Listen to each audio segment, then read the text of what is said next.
Kevin Costner lo arriesgó todo por la película de sus sueños. Hipotecó su casa de playa para financiarla. Su contador le rogó que no gastara $38 millones de su propio bolsillo. No escuchó. La primera película fue un fracaso, recaudando menos de lo que invirtió. Ahora le cuesta terminar las demás partes. Está vendiendo cosas y moviendo dinero. Sus amigos dicen que está operando con una sola mano. Ahora mismo, Kevin Costner está sumido en una pesadilla. Y esto es lo que realmente está pasando. Kevin Costner nació en 1955 en un pequeño pueblo de California llamado Linwood. Sus padres no eran ricos ni famosos. Su padre trabajaba cavando zanjas antes de ser empleado de servicios públicos, y su madre trabajaba en servicios sociales. Una tragedia ya había golpeado a la familia antes de que Kevin naciera. Su hermano mediano murió al nacer. Quedaron solo Kevin y su hermano mayor, Dan. Su familia tenía raíces alemanas, inglesas, irlandesas, escocesas, galesas e incluso cherokees. Eran bautistas religiosos y la vida era sencilla, incluso dura a veces. Nadie que viera a ese chico tranquilo en aquel entonces podría haber imaginado que algún día se convertiría en una de las mayores estrellas de Hollywood. La infancia de Kevin no fue tranquila. Su familia se mudaba mucho por el trabajo de su padre. Siempre era el nuevo, cambiando de escuela en diferentes pueblos como Compton, Ventura y Visalia. Hacer amigos no era fácil. Lo volvió tímido e inseguro, pero en lugar de rendirse, empezó a soñar despierto. Encontró consuelo en la música y la poesía. Cantaba en el coro de la iglesia y escribía poemas en silencio, sin enseñárselos a nadie.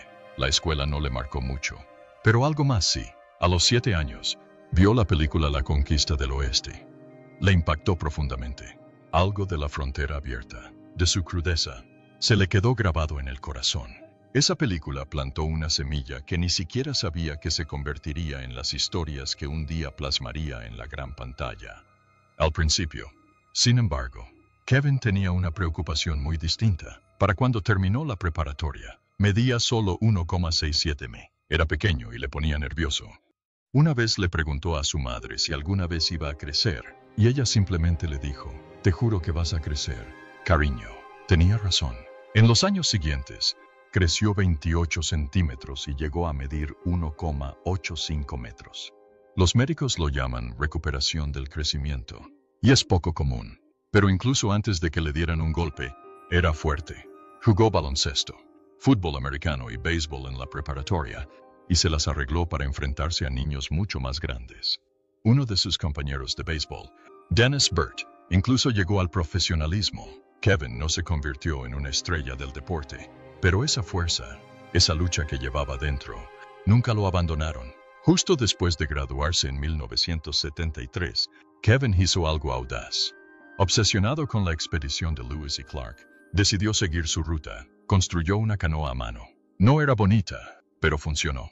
Lo subió a una camioneta destartalada y emprendió la ruta solo. Remó por ríos y acampó en parajes salvajes, leyendo Entierra mi corazón en Wounded Knee bajo las estrellas. Ese libro lo destrozó. Contaba la dolorosa verdad de lo que padecieron los nativos americanos y lo marcó. Noche tras noche, lloraba leyéndolo. Ese viaje no se trataba solo de historia. Cambió su forma de ver el mundo. Definió su forma de contar historias en el futuro, especialmente en películas como Bailando con Lobos. Ese verano lo convirtió en alguien que se preocupaba profundamente por el pasado y por dar voz a quienes habían sido silenciados. Unos años después, ocurrió algo que la mayoría de la gente no creería, a menos que estuviera escrito en un guión de película. En 1978, Kevin acababa de casarse y regresaba de México con su nueva esposa. En el mismo vuelo viajaba nada menos que Richard Burton, uno de los mejores actores de todos los tiempos. Burton había reservado todos los asientos a su alrededor, pero Kevin se acercó, esperó en silencio y le preguntó si podía hablar un momento. Cuando Burton abrió los ojos, Kevin le dijo algo que ni siquiera le había dicho a su esposa. Quería actuar, pero no quería una vida llena de drama. Burton lo miró y dijo: «Tienes los ojos verdes. Yo tengo los ojos verdes. Creo que estarás bien». Ese breve y extraño momento se quedó grabado en la memoria de Kevin. Al aterrizar el avión, la limusina de Burton se detuvo junto a Kevin y su esposa, que esperaban un autobús barato. Burton bajó la ventanilla y le dijo: «Buena suerte». Eso fue todo. Ese momento lo cambió todo. Kevin dejó su trabajo en marketing después de solo un mes. Empezó a tomar clases de actuación todas las noches y a hacer trabajos esporádicos para pagar las cuentas. Conducía camiones, trabajaba en barcos pesqueros e incluso ofrecía visitas guiadas en autobús a casas de famosos. Estaba lejos de ser famoso, pero algo se había encendido en su interior. No tenía dinero, ni contactos, ni un camino claro. Pero había algo que importaba más que todo eso, su fe. Kevin Costner no empezó con alfombras rojas ni grandes sueldos. Su carrera comenzó con una película que luego deseó que nunca hubiera existido.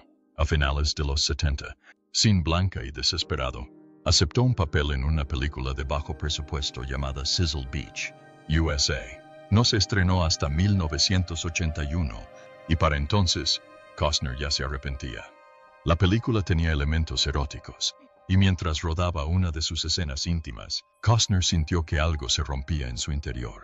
Decidió en ese momento que no volvería a hacer nada parecido, por mucho que tuviera que esperar para conseguir trabajo de verdad. Esa decisión tuvo un precio. Durante casi 6 años, apenas trabajó, sobreviviendo con pequeños trabajos y trabajos extra. Incluso intentó comprar los derechos de la película más tarde para que nadie la viera. Pero la distribuidora se negó y la relanzó una vez que se hizo famoso, usando su nombre para vender entradas. Consiguió algunos papeles, pero nada cambió su vida. En Reencuentro, interpretó a un hombre que se quitó la vida. La muerte de su personaje fue la razón por la que los demás se reunieron. Filmó todas las escenas de flashback, emotivas e impactantes. Luego, el director las cortó todas, cada una de las escenas, y desapareció. Solo quedó la toma de su cadáver al principio. Solo un rostro, sin diálogos, sin créditos. Se suponía que sería su gran oportunidad. En cambio, fue otra puerta que se le cerró en las narices. Así que siguió luchando. Un papel secundario en Frances, una cara olvidable en un anuncio de Apple Lisa, un par de películas cortas que nadie vio. Técnicamente, había estado trabajando, pero no se movía. Los directores de casting no recordaban su nombre. Se sentía invisible. Más tarde dijo que se sentía como si fuera el nuevo en la escuela todos los días. Su familia se había mudado mucho cuando era más joven, y esa misma sensación de soledad lo acompañó hasta Hollywood. Aún así, siguió adelante. Soñó, esperó. Entonces sonó el teléfono. Era Lawrence Kasdan, el mismo director que lo había eliminado de Reencuentro, y se sentía culpable. Recordó lo bueno que había sido Costner, aunque nadie más pudiera verlo. Así que le dio otra oportunidad, una verdadera. Le ofreció un papel en Silverado. No un papel cualquiera, sino uno que finalmente le permitiera a Costner demostrar lo que podía hacer. Funcionó.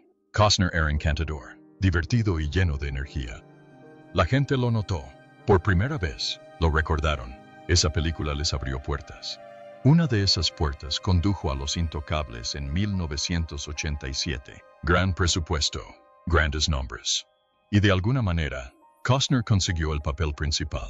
No era la primera opción del estudio, ni de cerca. Harrison Ford falleció. También Mel Gibson y Jack Nicholson. Pero Steven Spielberg, quien ya había trabajado con Costner, lo defendió. Le dijo al director, este tipo va a llegar lejos. Y tenía razón. Costner actuó junto a Robert De Niro y Sean Connery. Y se mantuvo firme. La película recaudó más de $100 millones. De repente, Costner ya no era un actor en apuros. Era una estrella, pero no se detuvo a celebrar. Su siguiente paso fue Bull Durham. Y no solo quería actuar, quería que fuera real. Hizo que el director lo viera jugar al béisbol antes de filmar. Apareció, bateó desde ambos lados del plato. Lanzó, corrió, demostró que podía hacerlo. Luego llevó la película. Los estudios no creían que una película de béisbol pudiera vender. Costner ayudó a demostrarles que estaban equivocados. La película recaudó más de $50 millones. Y a la crítica le encantó. Un año después, hizo El campo de los sueños, una película tranquila y extraña sobre un granjero que oye voces en un maizal. Si lo construyes, vendrá.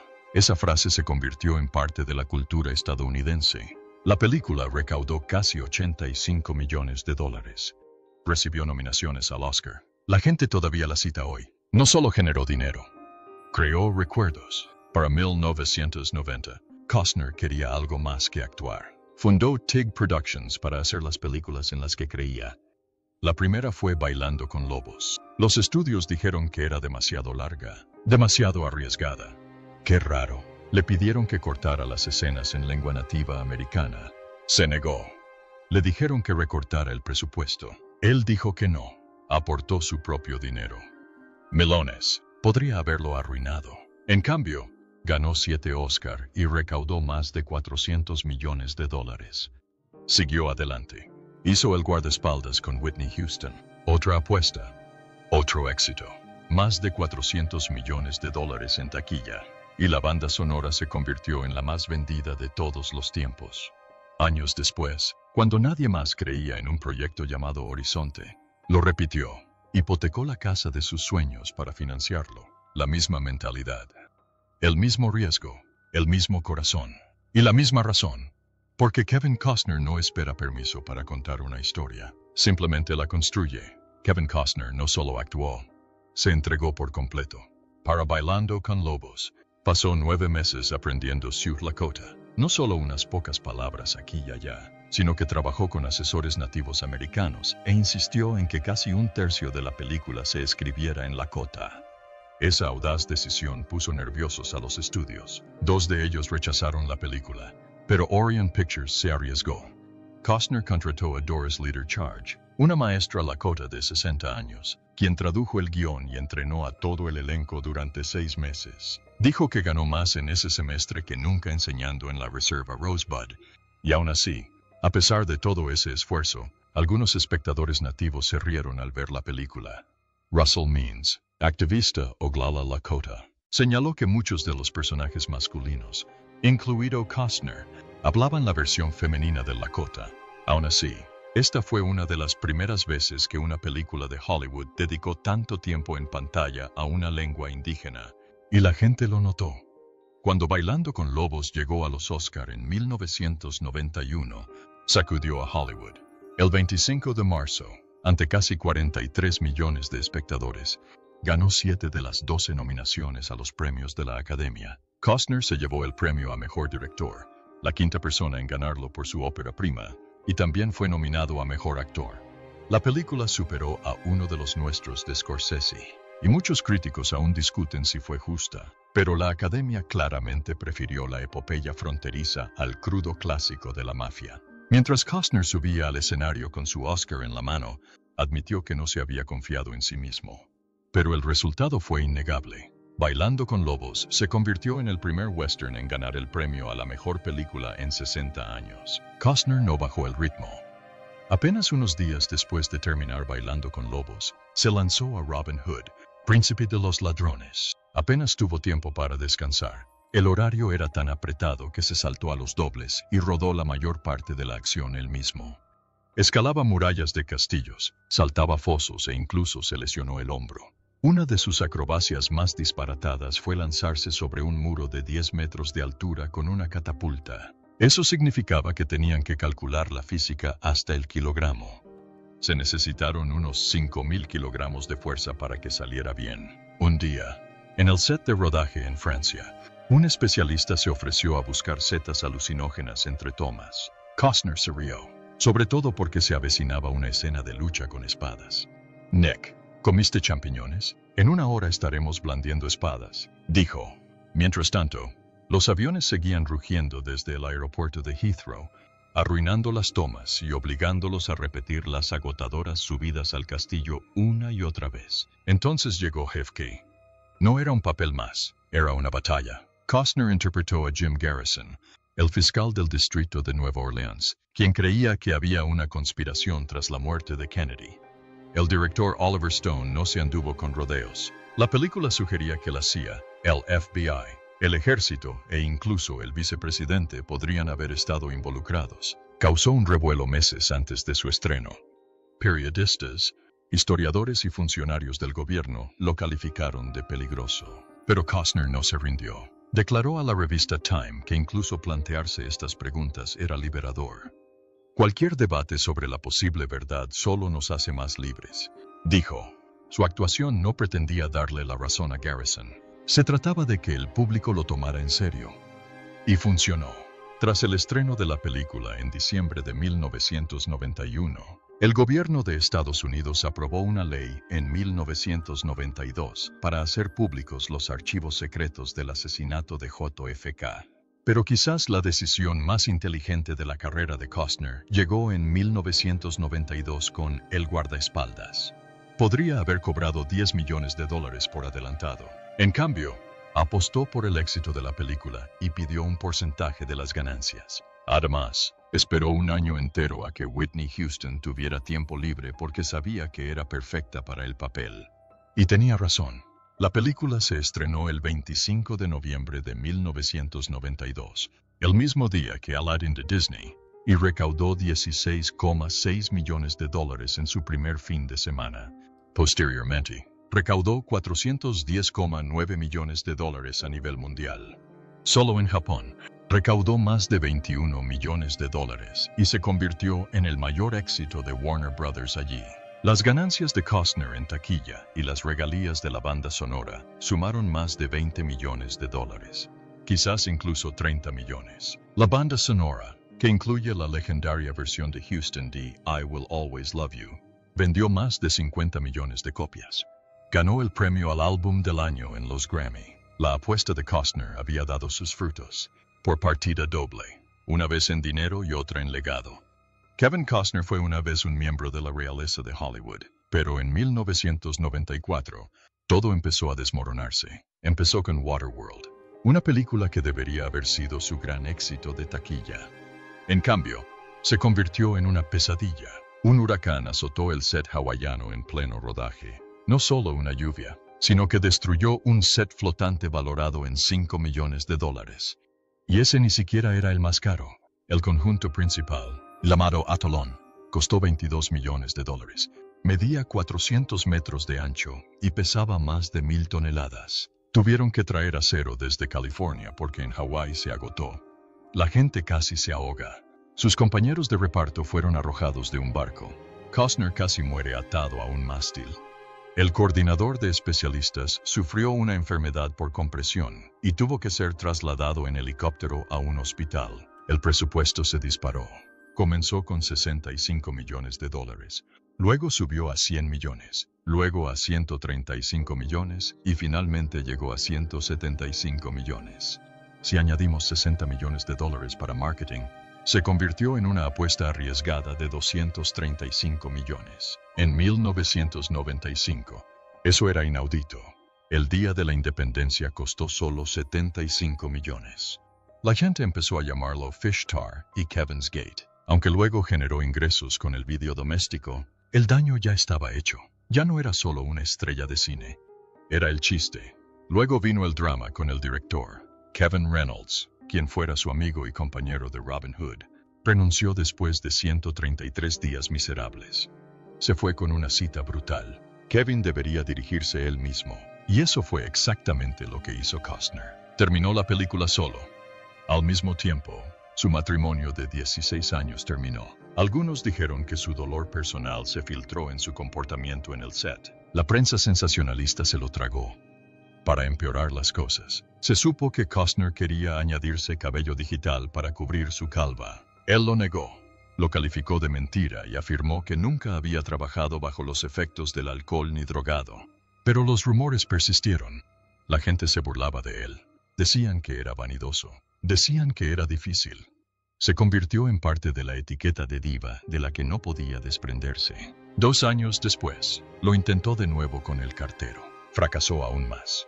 La película ganó los Razzie a Peor Película, Peor Actor y Peor Director. Ganó todas las categorías a las que fue nominado. Eso nunca había sucedido. Para 1998, los críticos no solo estaban hartos de él, querían que se fuera, pero él no renunció. En 2003, regresó con Open Range, sin explosiones ni trucos, simplemente un western clásico con sentimiento. Lo dirigió él mismo y lo protagonizó junto a Robert Duvall. Costó $26 millones y recaudó más de 68 millones en todo el mundo. Apostó por sí mismo, y esta vez, funcionó. Luego, en 2007, sorprendió a todos. En Mr. Brooks, interpretó a un asesino en serie. No un vaquero ni un héroe, sino un asesino escondido tras una sonrisa perfecta. Estaba oscuro, era inquietante, y fue una de las mejores cosas que hizo en su vida. Usó su imagen de buen chico para asustarte. Funcionó. Para 2002. Ya ganaba premios Emmy. La de Hatfield y McCoy fue cruda, violenta y real. Costner casi no aceptó el papel. Se negó 3 veces. Pero cuando lo hizo, el resultado fue mágico. Más de 14 millones de personas vieron el estreno. Ganó el premio al mejor actor y le recordó a Hollywood por qué lo adoraban desde un principio. Y siguió adelante. En 2016, mientras rodaba Figuras Ocultas, sufría un dolor agonizante por cálculos renales. Actuó con ellos tomando morfina. No se perdió ni un solo día, ni uno solo. Incluso cuando el dolor le dejaba moretones en los brazos, simplemente se arremangó y siguió disparando. Luego llegó Yellowstone. En 2017, Taylor Sheridan quería que Costner interpretara a John Dutton. Costner no estaba seguro. Aceptó solo una temporada, con condiciones. Pero una vez que el programa se emitió en 2018, poco a poco se convirtió en un éxito rotundo. No era un programa ostentoso. No ganó grandes premios, pero a la gente le encantó. En la primera temporada, ganó $500,000 por episodio. Eso por sí solo ya es un sueldo enorme. Pero a medida que la serie se hizo popular, también lo hizo su salario. Para la quinta temporada, ganaba $1,3 millones por episodio. A ese ritmo, 14 episodios le dieron $18,2 millones en una temporada. Y eso no le bastó.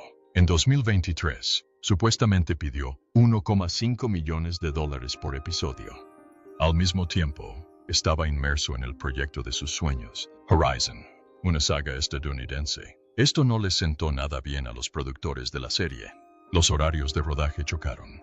Lo que solían ser rodajes de 8 semanas se convirtieron en compromisos de 12.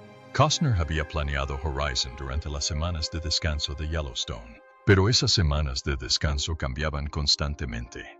Todo se vino abajo a principios de 2023. Cuando los productores le ofrecieron un contrato fragmentado, las temporadas 5A y 5B, en lugar de temporadas completas, Costner se negó. Recurrió a Horizon. Esa decisión mató a John Dutton, y no de forma noble. El estreno de mitad de temporada, en noviembre de 2024, impactó a los fans. Dutton fue encontrado muerto en una bañera, con una nota cerca. Al principio, parecía un suicidio. Pero 2 episodios después, se supo la verdad. Fue asesinado, asfixiado por 3 sicarios enviados por Sarah Atwood. Simularon el suicidio, dejaron una nota falsificada e intentaron que todo desapareciera, pero no funcionó. Case detectó las inconsistencias. Se inició una investigación por homicidio. Luego, la propia Sarah Atwood fue asesinada a tiros, con 2 disparos en la cabeza y el pecho, durante una reunión con Jamie. Costner ni siquiera supo que su último episodio se había emitido hasta el día siguiente. Lo admitió en una entrevista a la mañana siguiente. Escuché que fue un suicidio. Dijo, no me dan ganas de ir a verla. Una vez le propuso 2 finales a Dutton. Ninguno se usó.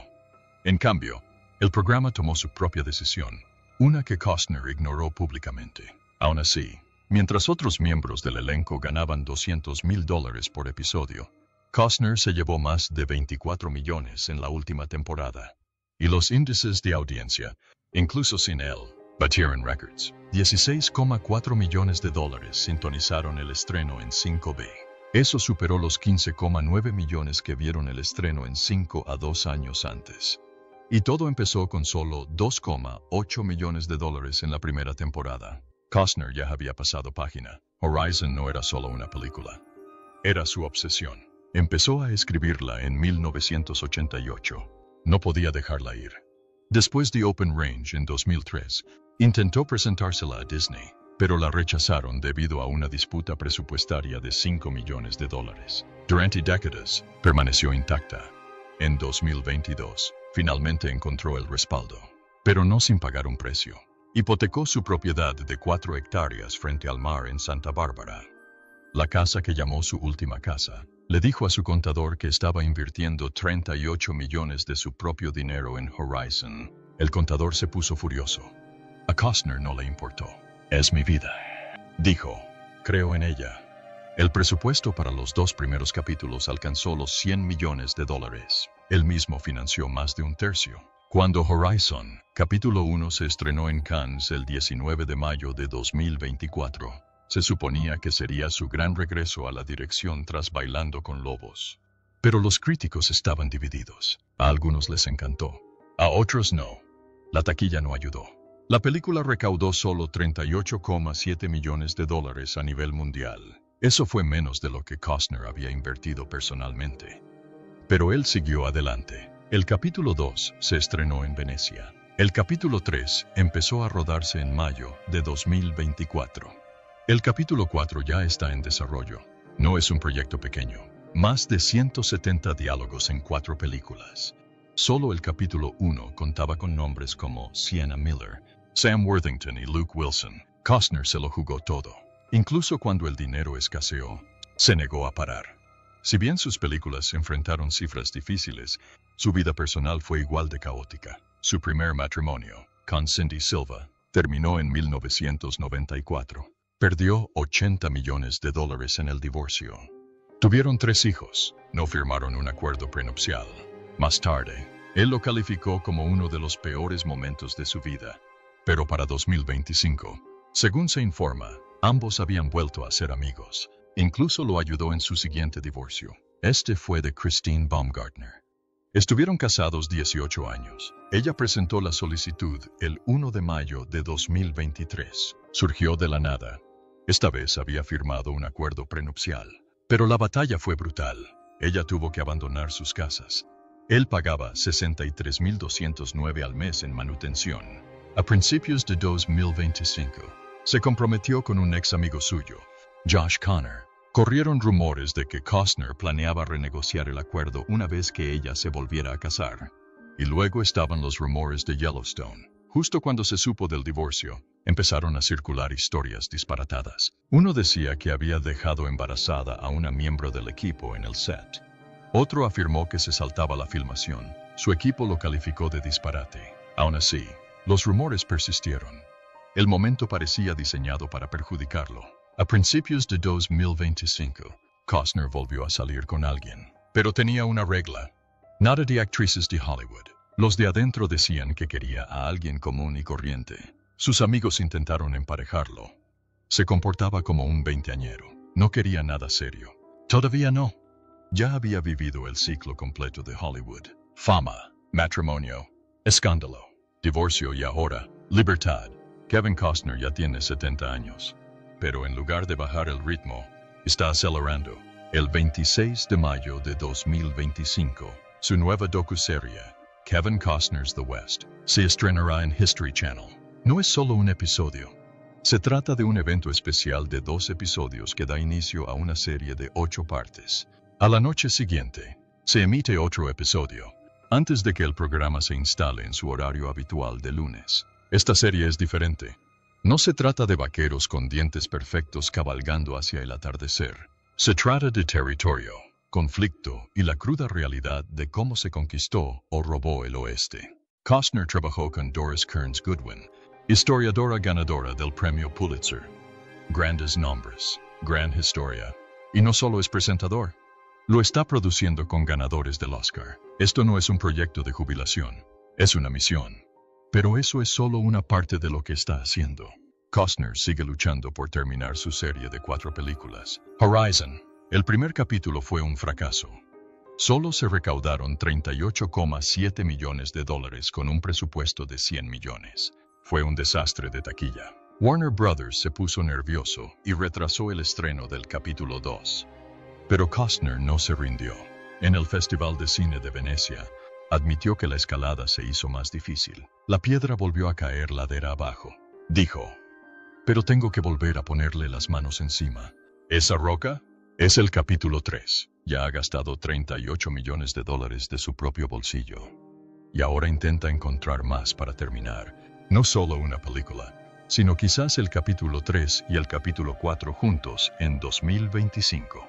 Tiene las de perder, pero eso solo parece impulsarlo aún más. Cuando siento rechazo, mi deseo aumenta, dijo. Para que todo esto sucediera, Costner no se limitó a escribir guiones ni a gritar acción. Construyó algo real. En febrero de 2024, anunció un enorme estudio cinematográfico de $100 millones en Utah. 500 acres. Se llama Territory Film Studios. Carreteras, agua, electricidad. Todo se está construyendo cerca del aeropuerto de St. George. La fase 1 incluye un almacén de 39,000 pies cuadrados que ya se está utilizando para el rodaje de Horizon. Capítulo 3. La segunda fase, próximamente, añadirá un estudio de sonido de 1,800 metros cuadrados y oficinas. Incluso se habla de un restaurante con temática de Kevin Costner. Cuando esté terminado, el lugar podría empezar con 30 empleos a tiempo completo y crecer aún más si los estudios empiezan a alquilar espacio. No se trata solo de una película. Costner intenta construir un legado, pero es arriesgado. Muy arriesgado. Tras el fracaso de Horizon. Capítulo 1. Sus finanzas sufrieron un duro golpe. El fin de semana de estreno recaudó solo $11 millones. Eso ni siquiera se acerca a lo que se necesitaba. Según informes, financió la película hipotecando sus propios terrenos en California, incluyendo su rancho de 4 hectáreas en Santa Bárbara. Algunos dicen que ignoró las advertencias de su contador. Otros dicen que se le acaba el tiempo. A finales de 2024, sus allegados estaban preocupados. Estaba vendiendo cosas, moviendo dinero, intentando mantener vivo su sueño.